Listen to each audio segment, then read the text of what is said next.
The ultrasound photo was tucked inside my brother's wallet, dated 3 weeks before my wife told me she was pregnant. I'm standing in Marcus's apartment Friday afternoon, holding his wallet because he asked me to grab it while he showers. We're supposed to meet our parents for dinner in an hour. The leather smells like his cologne, the same one Sarah bought him last Christmas. Armani Code. I remember because she bought me the same one. Said brothers should match. The photo slides out with his credit cards, and there it is. Black and white. Grainy. Beautiful in that way. All ultrasound photos are beautiful, except this one has my wife's name written on the back in his handwriting. Sarah Chen. 8 weeks, and a tiny heart drawn next to it. My hands don't shake. That surprises me later when I think back to this moment. They should have shaken. Instead, I take out my phone, steady as a surgeon, and photograph everything. The ultrasound, the back with her name, the way it sits in his wallet between his driver's license and the gym membership card. Then I notice something else, a parking garage receipt. Marcello's Towers, downtown, April 15th. The timestamp shows 2:47 a.m., the night of my business trip. Hey, you find it? Marcus calls from the bathroom. Got it, I say, sliding everything back exactly as it was. Right where you said. If you've ever found something that changed everything in seconds, you know this feeling. The world doesn't explode. It crystallizes. Every detail becomes sharp enough to cut. The water running in his shower, the tick of his kitchen clock, the photo of us at Dad's 60th birthday party on his refrigerator, my arm around Sarah, his hand on my shoulder. Brothers. The drive to my parents' house takes 23 minutes. I count them. Sarah texts twice. Running late from yoga. Start without me. Kiss your mom for me. The second text has 3 heart emojis. We've been married 7 years. She still sends heart emojis. I text back, drive safe, love you. Because that's what I would normally say, and everything needs to be normal now. Mom's made her famous lasagna. The smell fills the house like it has every Friday for 30 years. Dad's already into his second beer, talking about the Patriots draft picks. My sister Jenny's there with her 6-year-old son, Tyler, who runs to me shouting, Uncle Daniel! I pick him up, spin him around, his laugh pure and untainted by the knowledge that families can rot from the inside. Marcus arrives 10 minutes after me. He's whistling. Actually whistling. Sits next to me at the table like he hasn't been fucking my wife. Mom serves the salad, and I take a big helping, chew methodically, contribute to the conversation about property taxes and the new mall being built downtown. Jenny mentions Sarah's been glowing lately, says maybe there's good news coming. I smile and say, maybe. You never know what life has planned. My mother notices I'm not eating much of the lasagna. Everything okay, sweetheart? You love my lasagna. Work stress, I say. Big presentation Monday. She reaches over, pats my hand. Her wedding ring catches the light. 41 years with Dad. Some marriages last. Some are already dead and still walking around, pretending to breathe. Marcus tells a story about a difficult client, animated, using his hands. Those hands. I watch them gesture and think about where they've been. Sarah arrives during dessert, apologizing, kissing my cheek. She smells like yoga, or that's what she wants me to think. But there's something else underneath. His cologne, faint but there. Armani Code. Wine, Dad offers her a glass. No thanks, she says, hand on her stomach. So subtle, so practiced. Not feeling great today. My mother's eyes light up with that specific grandmother hope. I catch it, file it away with everything else I'm filing away now. Evidence, because that's what this has become, a case I'm building. My phone records everything. The app runs silent in my pocket, capturing audio. Have you ever had to smile through heartbreak? Your facial muscles remember the shape even when your heart forgets how to beat properly. I've become an actor in my own life. Oscar-worthy performance nightly. Tyler draws with crayons Mom keeps for him. Look, Uncle Daniel, I drew our family. Stick figures holding hands. All of us, even Sarah, even Marcus. He's put them standing very close together. Children see everything, even when they don't understand what they're seeing. My mother asks why I'm not drinking. The wine sits untouched by my plate. Antibiotics, I say. Sinus infection. She nods, concerned. Marcus reaches for the bottle, pours himself a generous glass. His hand shakes slightly, just slightly. He knows I know something's different, but he doesn't know what I know. This gap between his suspicion and my certainty, this is where I live now. After dinner, I help Mom with dishes while Sarah and Jenny look at old photo albums. Every picture is a before I knew, before the wallet, before 2:47 a.m., timestamps and ultrasounds hidden like love letters. Dad and Marcus watch TV in the living room, sports highlights flickering blue across their faces. Father and son, the son who stayed loyal and the son who didn't. You sure you're okay? Mom asks quietly, handing me a plate to dry. I'm fine, Mom. You know you can tell me anything. I look at her. This woman who taught me right from wrong, who said marriage vows are sacred, who believes in family above all else. I know, Mom. If something was wrong, you'd be the first to know. She smiles, reassured. I've gotten very good at lying. It only took one ultrasound photo to learn. Sarah finds me in the kitchen. Ready to go home? She stands close, hand on my lower back. 7 years of marriage, and she still stands close. Even now, even while carrying my brother's child. 5 more minutes, I say. Want to say goodbye to Tyler? I find my nephew in the living room, building with blocks. He shows me his tower, proud of how tall it stands. Will you help me, Uncle Daniel? Sure, buddy. We build in silence for a moment. Then he says something that makes my blood stop. Auntie Sarah comes to our house sometimes when you're at work. Oh yeah? My voice stays level, interested but casual. That's nice of her. She and Uncle Marcus play together. Mommy says it's a secret game. The tower falls. Blocks scatter across the carpet. Tyler laughs, starts gathering them up. Oops, we'll build it better next time, right, Uncle Daniel? Right, buddy, we'll build it better. Sarah appears in the doorway. There you are. Hi, Tyler. Her voice is bright, too bright. Building something cool? Uncle Daniel's helping me, Tyler says. Like you help Uncle Marcus. The silence stretches 1 second, 2, 3. Sarah's smile never wavers. I love helping everyone. That's what family does, right? Right, I say, standing up. That's what family does. The drive home takes 18 minutes. Sarah talks about work, about her mother's birthday next week, about maybe repainting the guest room. I make appropriate sounds at appropriate times. The ultrasound photo burns in my mind like a brand. 3 weeks she's known. 3 weeks of morning kisses, evening dinners, good night I love yous, all while his child grows inside her. At home, she showers first.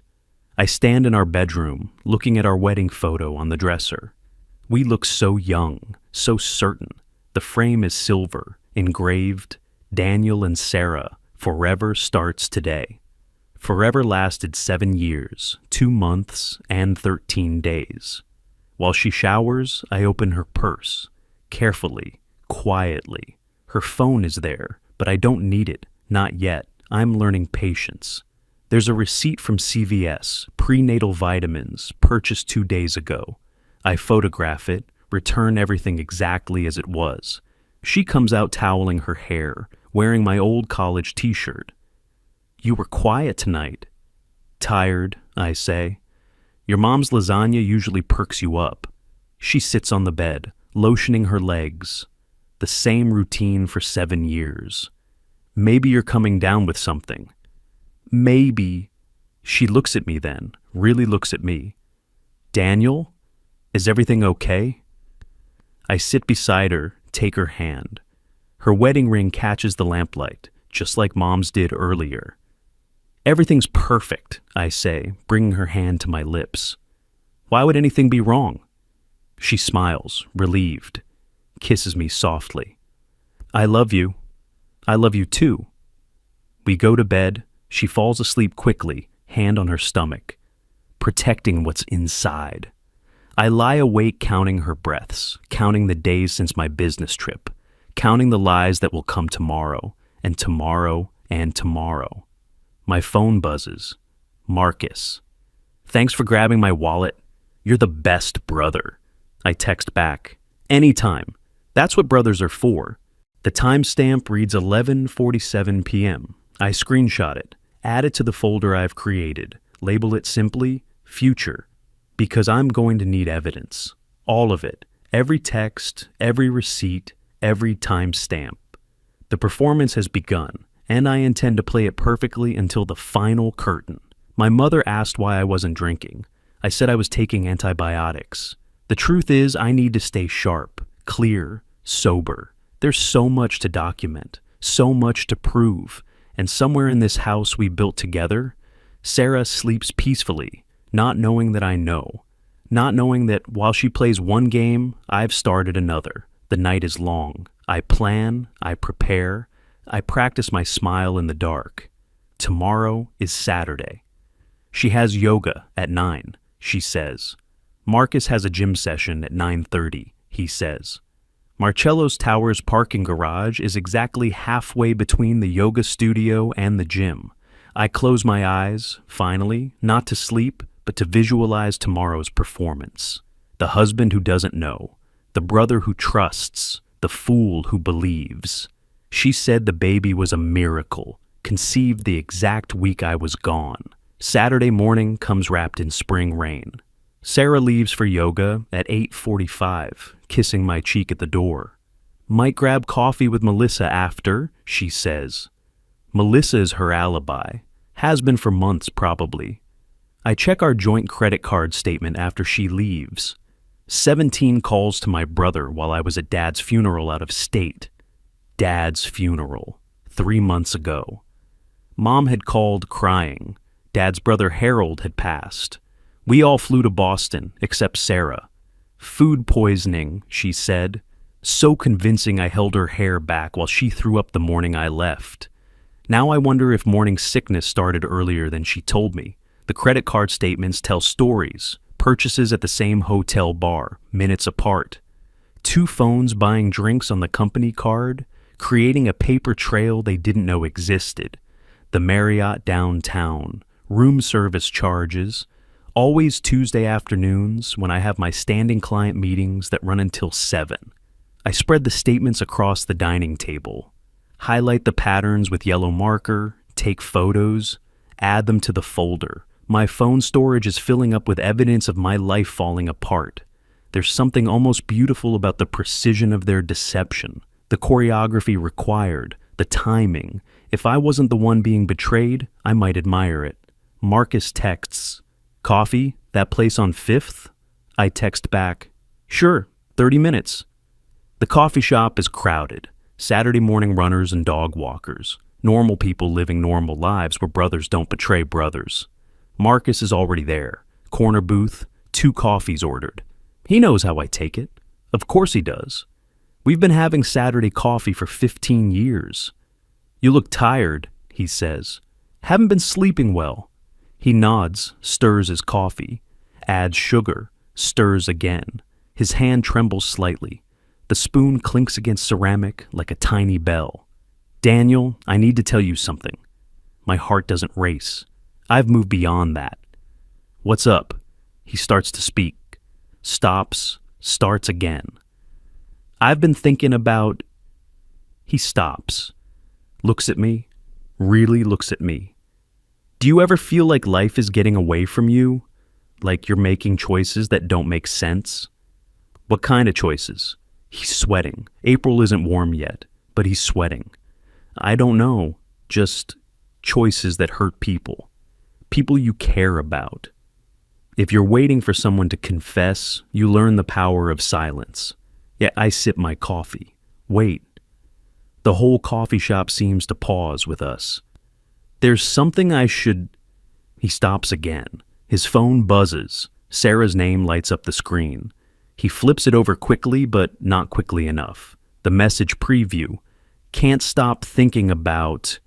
You were saying, I prompt. He shakes his head, orders another drink instead, then another. By the third coffee, his confession has drowned in caffeine and cowardice. We talk about work, the weather, anything but the truth sitting between us like a third person at the table. I should go, he finally says. Gym. Yeah, Sarah's at yoga. He flinches at her name, so slight, but I catch it. I catch everything now. After he leaves, I sit in the coffee shop for another hour, watching normal people. A couple shares a muffin, a father helps his daughter with homework, a woman reads alone, peaceful. I envy them all.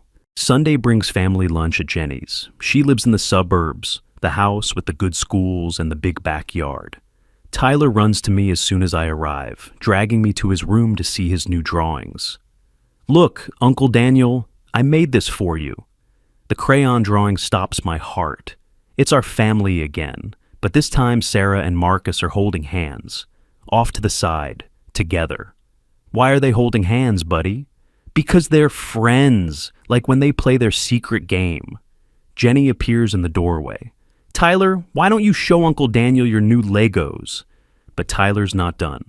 Mommy, can I tell Uncle Daniel about when Auntie Sarah and Uncle Marcus? Tyler. Jenny's voice is sharp, too sharp. She knows. My sister knows. Jenny, my voice is steady. What's Tyler talking about? She sends Tyler to play outside, sits on his bed, head in her hands. I didn't know how to tell you. How long? I saw them 2 months ago. At the Marriott. I was meeting a client for lunch and she starts crying. I'm so sorry, Daniel. I kept thinking they'd stop. That it was a mistake. I didn't want to be the one to... It's okay. I sit beside her, arm around my sister. It's not your fault. What are you going to do? I don't know yet. But I do know. I'm going to document everything. Build a case so airtight that when the truth comes out, there's no denying it. No gaslighting. No making me the crazy one. Mommy said it's a secret game when Uncle visits. Tyler's words echo as I drive to CVS that afternoon. 3 DNA test kits. That's what I buy. 1 for backup, 1 for verification, 1 for truth. The clerk, young and cheerful, scans them without comment until the end. Exciting time, she asks. Finding out about heritage is so popular now. Something like that? Are you hoping for anything specific? Like, my friend found out she was part Norwegian, which explains so much about just looking for the truth, I say. She pauses, something in my tone. Well, good luck. The truth is important. Yes, it is. The DNA kits sit in my car like 3 small bombs. Sarah's hairbrush will provide her sample. Marcus left a water bottle at my house last week. The baby, that will have to wait, but I'm patient now. I've learned patience.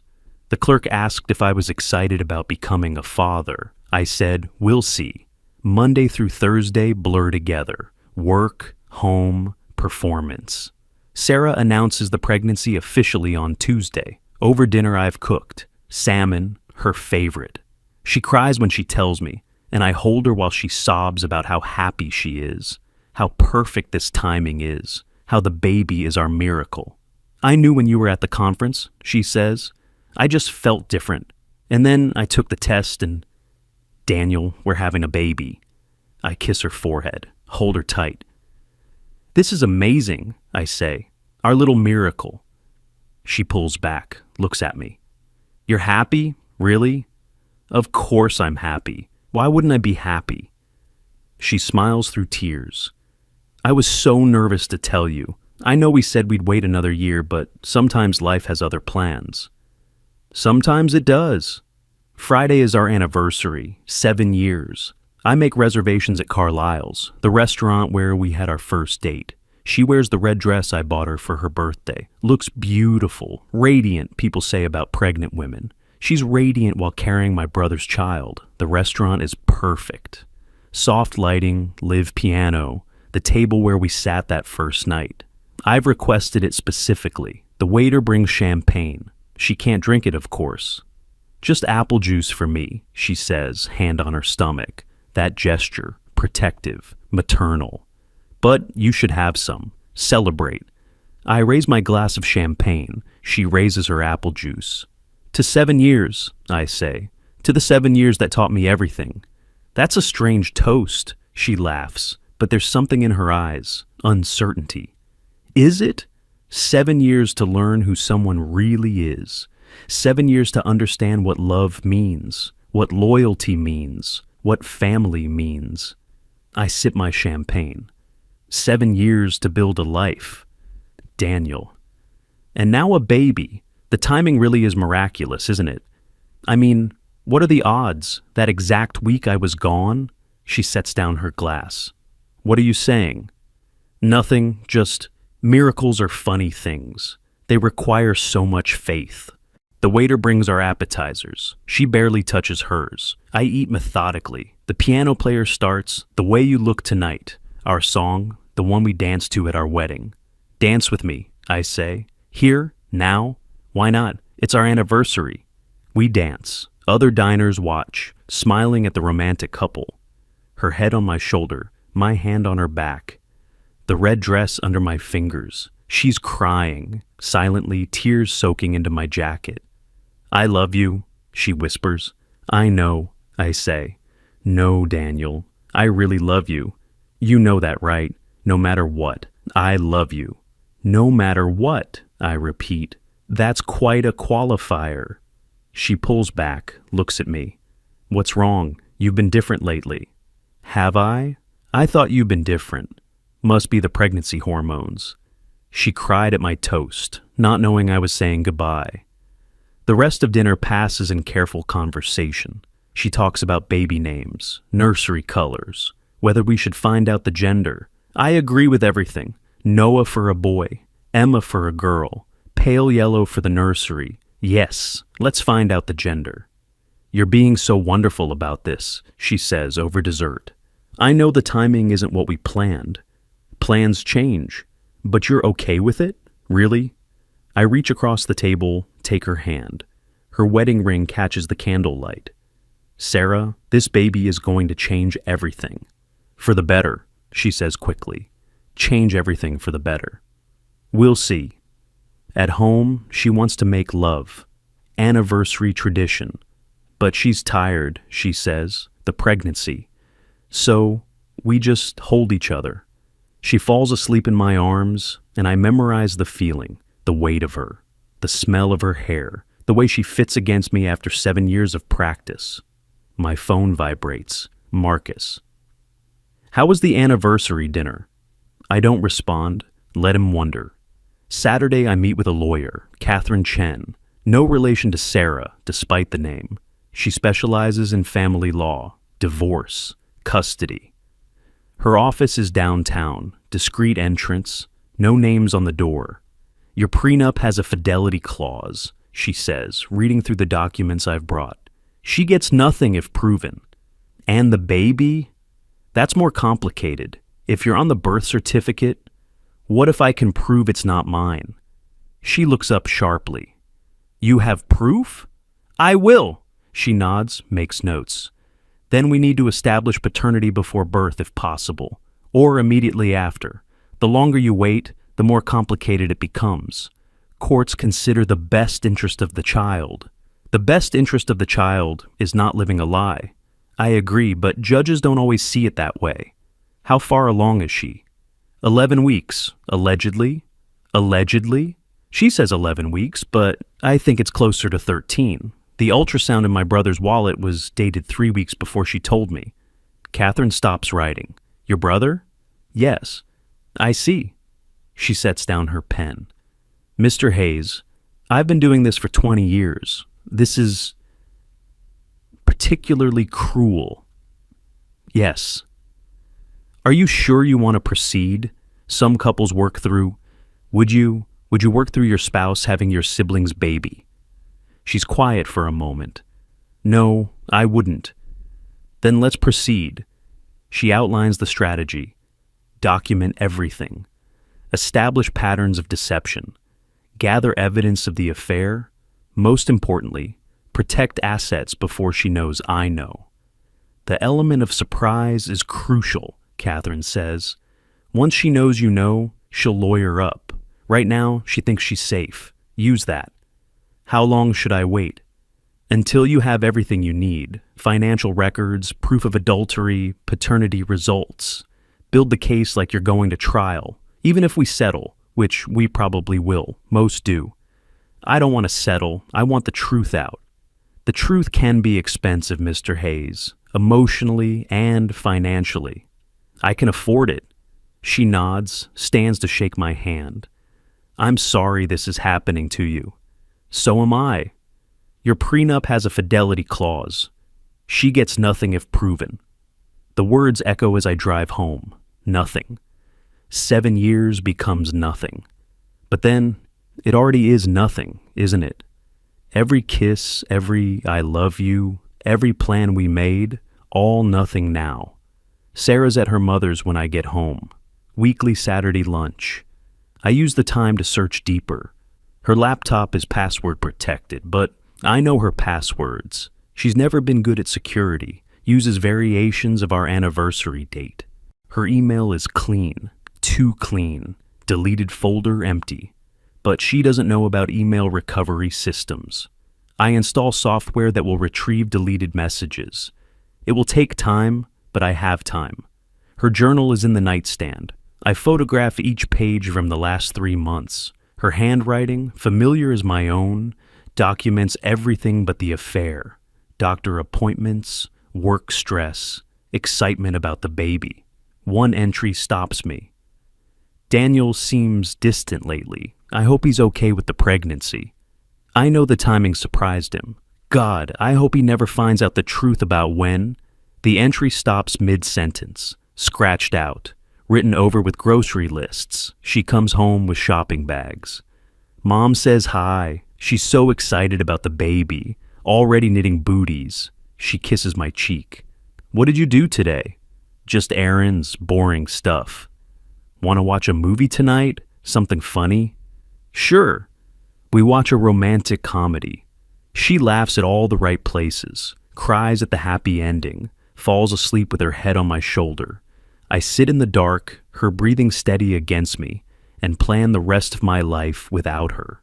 Sunday dinner at my parents' house feels different now. I know Jenny knows. She knows. I know she knows.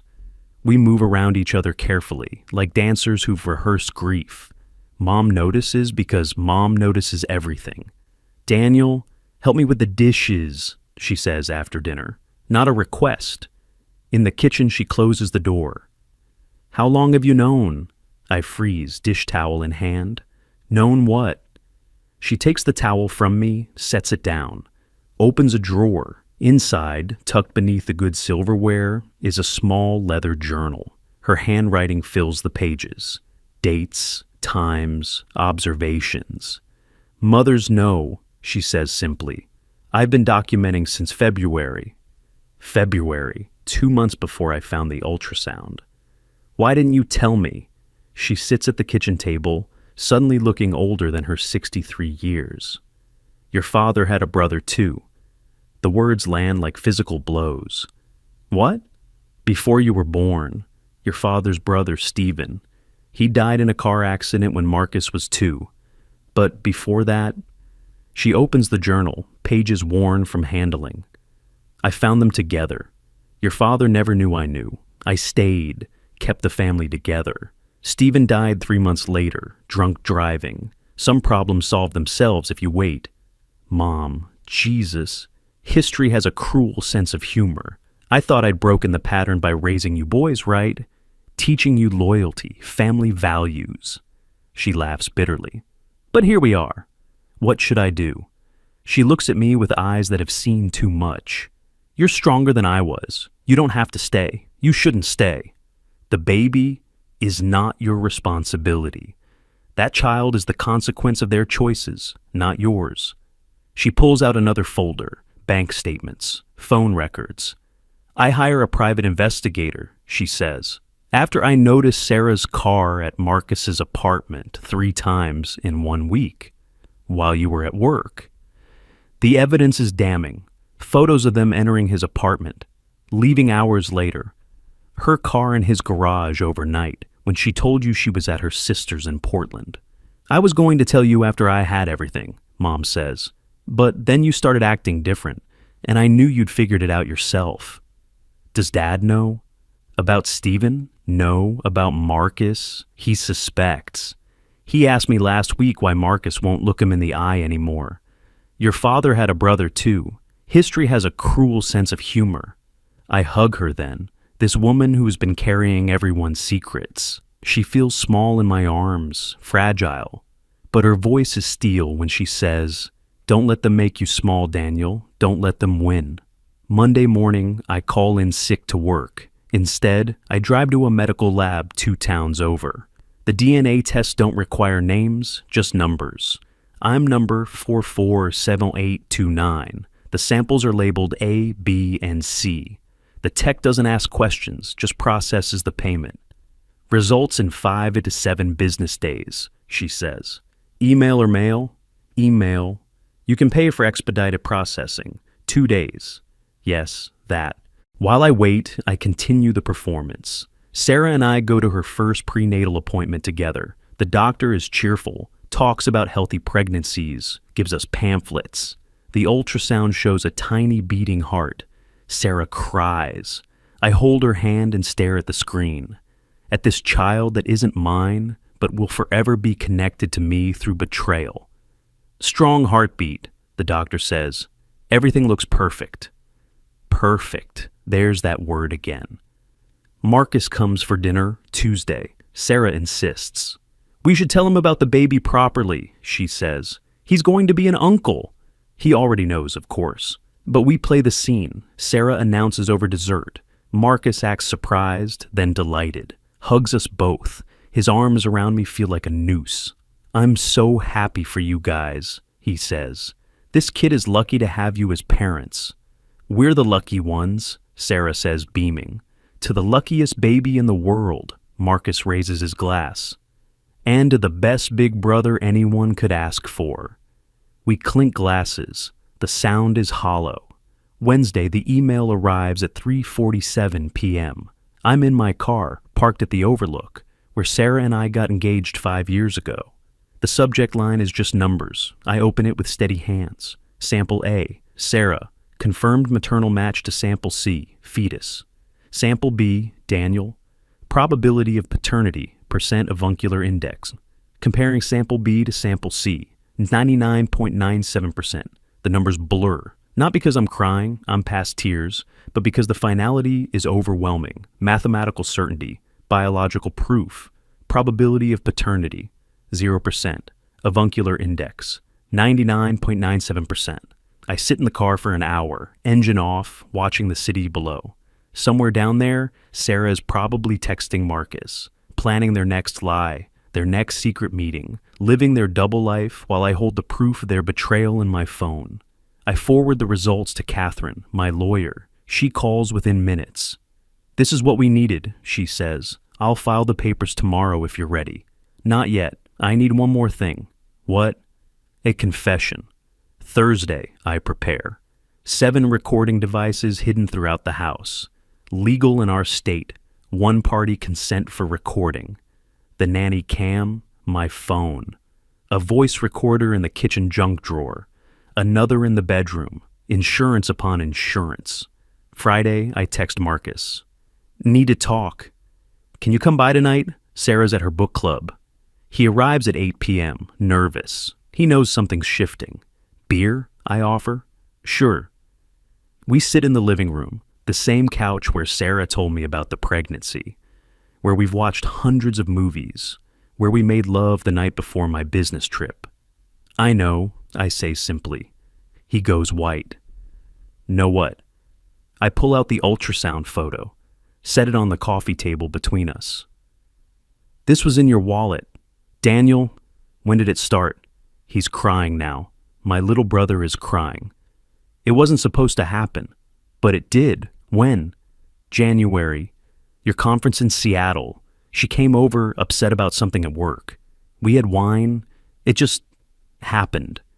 And then it kept happening. We tried to stop. We did stop, then started again. Daniel, I'm so sorry. I'm so fucking sorry. The baby is yours. It's not a question, but he nods anyway.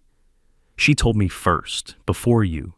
She didn't know what to do, so you both decided to lie.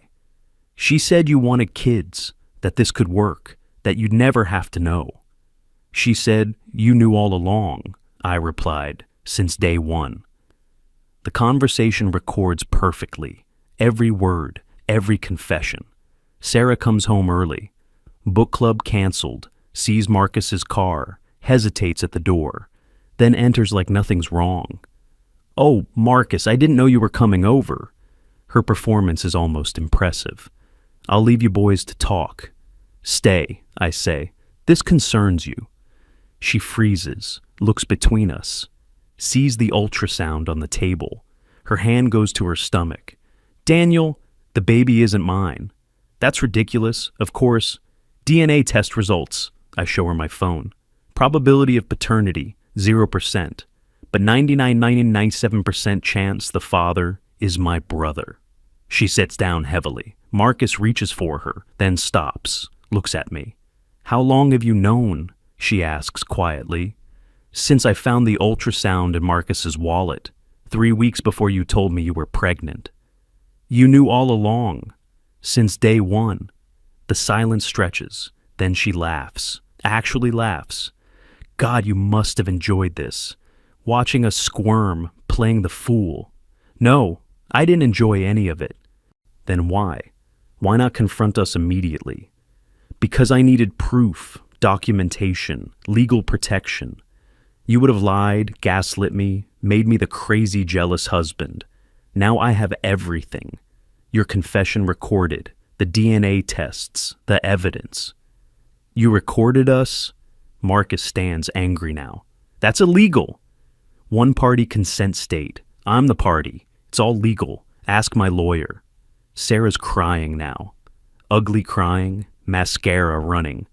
We didn't plan it, then we did. We tried to stop.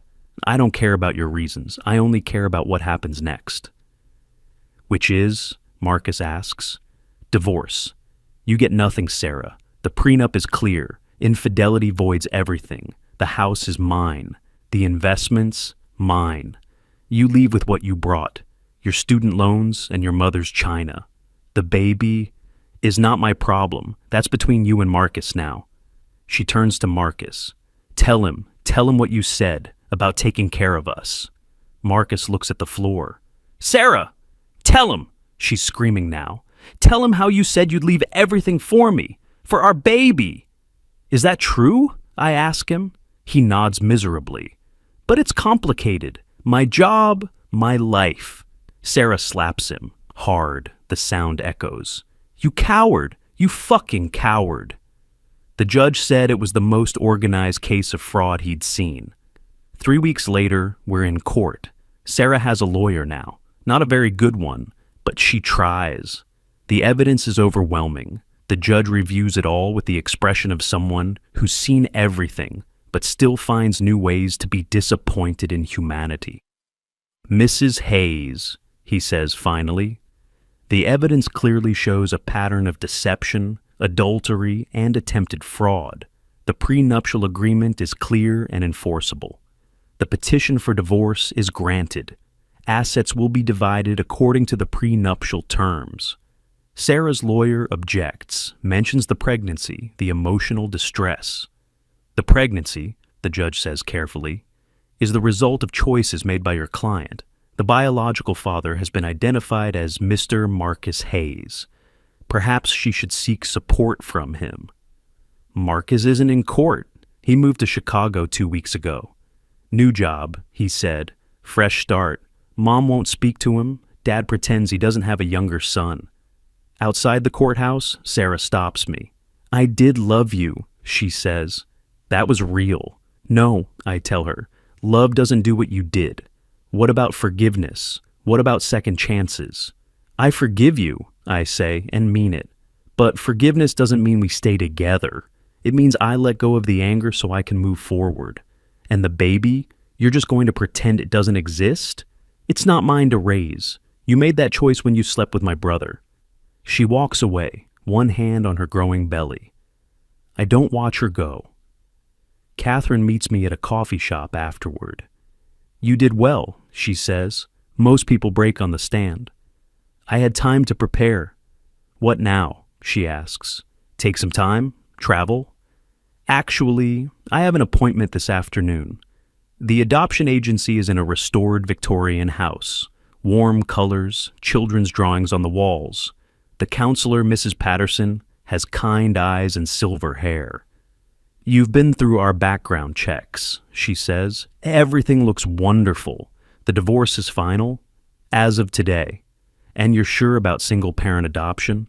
I'm sure. I have a strong support system. My parents, my sister. And I've always wanted to be a father. She smiles. We have several children waiting for homes. But there's one, a little boy, 3 years old. His name is James. He's been in foster care since birth. Some developmental delays, nothing severe.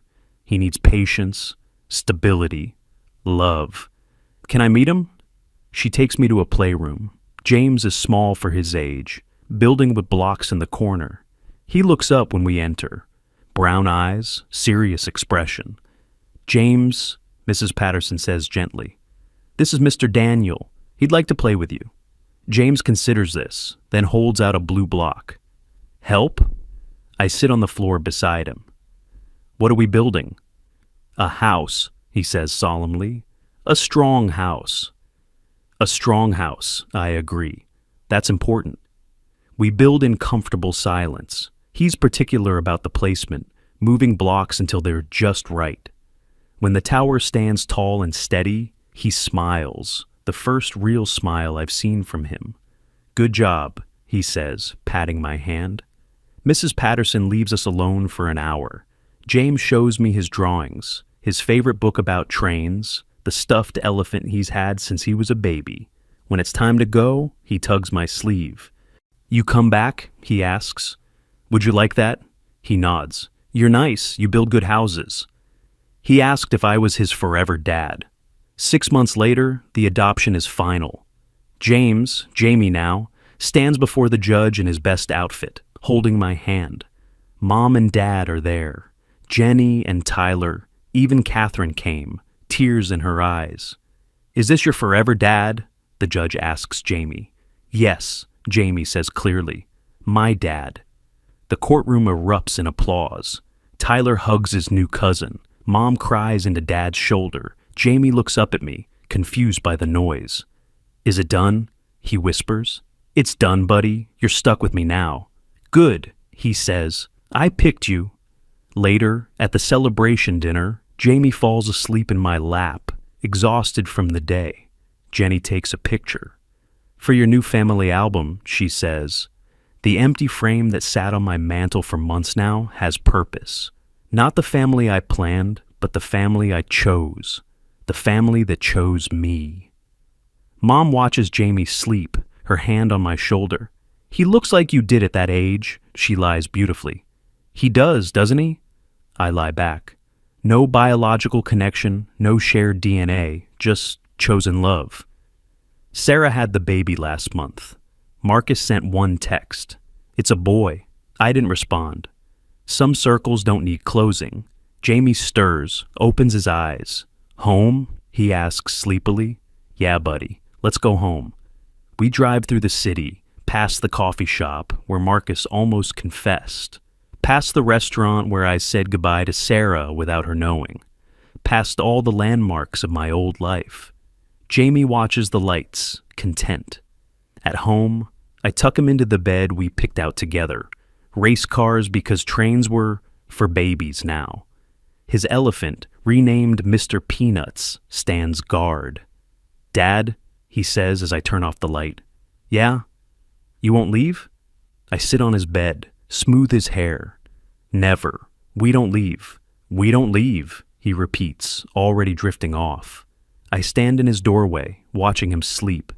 Down the hall, my room, our house, our life.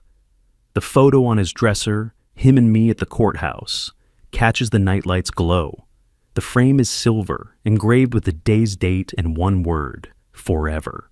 The photo that ended everything was tucked in leather. The photo that started everything is framed in silver. Tomorrow, Jamie starts preschool. I've already met his teacher, filled out the emergency contacts, bought too many school supplies, normal parent things. The things I thought I'd be doing with a different child, a different life. But standing here, watching my son sleep, my son, because that's what he is, DNA be damned, I understand something. Sarah and Marcus didn't steal my chance at fatherhood. They cleared the path for the right child to find me. Jamie needed a dad who understands that families can break, who knows that betrayal doesn't define your worth, who chose him not from obligation or accident, but from purpose, from love. My phone buzzes. Jenny, how did today go? I text back. Perfect. Jamie asked if I was his forever dad. And? I said yes. Then he said he picked me. I'm not crying. You're crying. We both are. Mom wants to know if you need anything. Just time. We're figuring it out. You're going to be amazing, Daniel. I hope so. I know so. Jamie's lucky to have you. I'm the lucky one. I close his door quietly, leave it cracked like he likes. In the kitchen, I prep tomorrow's lunch. Peanut butter and jelly, cut in triangles, not squares, because squares are wrong, Dad. His backpack waits by the door, name tag attached, Jamie Hayes. Hayes. He chose to take my name. The social worker said he'd never done that before, never wanted anyone's name. But he wanted mine. Sometimes families are born from blood, sometimes from choice, sometimes from the ashes of what was supposed to be. If you've built your own family from scratch, you know this truth. The families we choose often become our greatest miracles. Share your chosen family story below. Use only chosen miracles so we can celebrate together. The house is quiet, peaceful, no secrets hidden in wallets, no lies fermenting in silence. Just a father and son, building something strong enough to last. Tomorrow will bring challenges. Preschool tears, probably mine more than his. Questions about why he doesn't have a mom. Someday, questions about where he came from. I'll answer them all honestly, age appropriately. But tonight, we're enough. We're complete. We're family. We don't leave. We never leave.